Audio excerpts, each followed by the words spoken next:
Baik, di sini saya akan membawakan sebuah kisah yang dimana di sini menceritakan kisah tentang penggembala dan domba.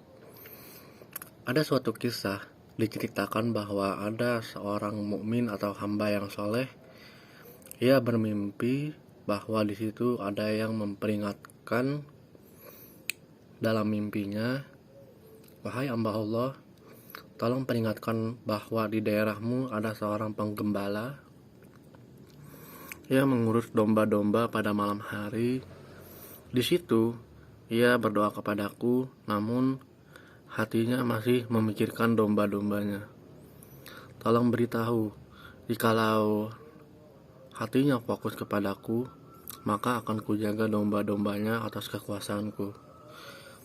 Lalu orang saleh itu mencari orang yang dicari dalam mimpinya itu, sampai ketemulah ia dengan penggembala. Disitulah penggembala termenung dan berdoa.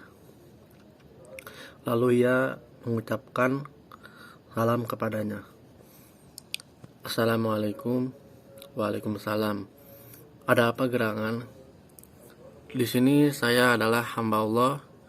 Saya diperingatkan di dalam mimpi saya untuk bertemu dengan Anda." "Oh," kata orang salehnya itu, "oh silahkan." Di situ bercengkramalah mereka, sampai penggembalanya kaget bahwa selama ini memang ia merasa ada yang kurang dalam doanya. Ia tidak tahu apa itu, dan ternyata orang saleh itu memperingatkan padanya.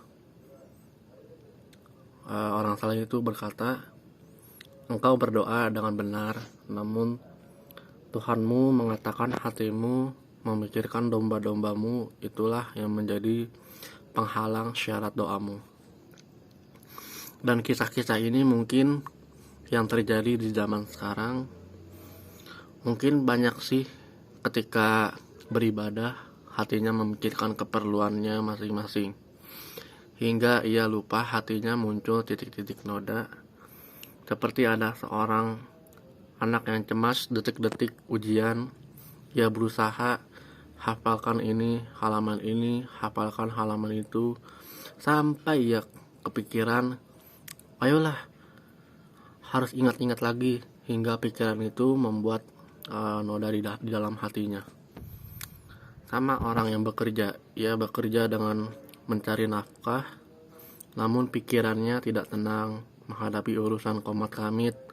Timbullah noda di dalam hatinya, dan berakhir gagal seperti ikan yang mati terbawa arus. Padahal banyak ikan hidup untuk melawan arus. Dan juga sama halnya manusia. Ketika ingin pergi ke suatu negeri, ia meminta pendapat.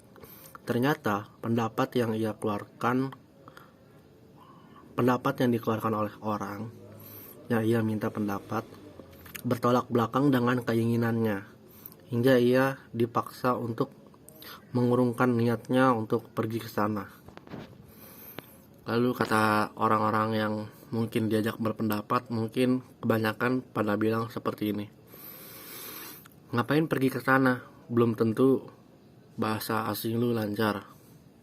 Lalu yang lain lagi mungkin, "Saya punya teman, dia meninggal di sana karena musim yang berbeda dengan negeri kita." Pendapat orang-orang itu terus mengisi titik-titik hitam dalam hatinya. Bagaimana cara menghilangkannya?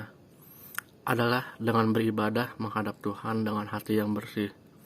Seperti dalam surat Asy-Syaffat yang menyatakan bahwasanya di dalam ayatnya itu, "Illa man atallaha biqalbin salim."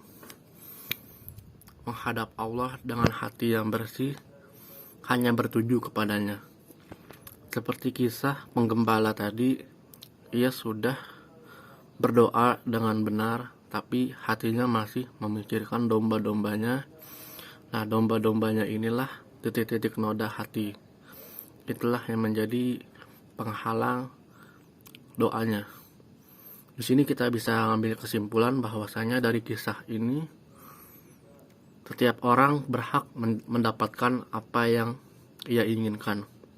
Entah itu baik, bagus, apapun itu. Selama itu dia bisa menjalankannya, ia pasti akan menjalankannya dan melakukannya. Meskipun mungkin pada kenyataannya itu adalah hal itu mungkin susah untuk didapat. Tetapi jika kita terus berusaha, pasti akan mendapatkannya. Hanya orang yang mentalnya lemah lah yang memang menyatakan bahwasanya atau mengajari bahwasanya itu lu nggak bakal bisa, lu begini, lu tuh orangnya nggak konsisten dan lain sebagainya. Itu hanya sebuah hal yang memang bertolak belakang dengan keinginan kita, dan mungkin itu tidak wajib harus dipikirkan. Yang harus kita pikirkan adalah apa yang akan kita lakukan, bukan apa yang orang lain inginkan. Mungkin cukup begitulah kisah penggembala dengan domba-dombanya. Terima kasih.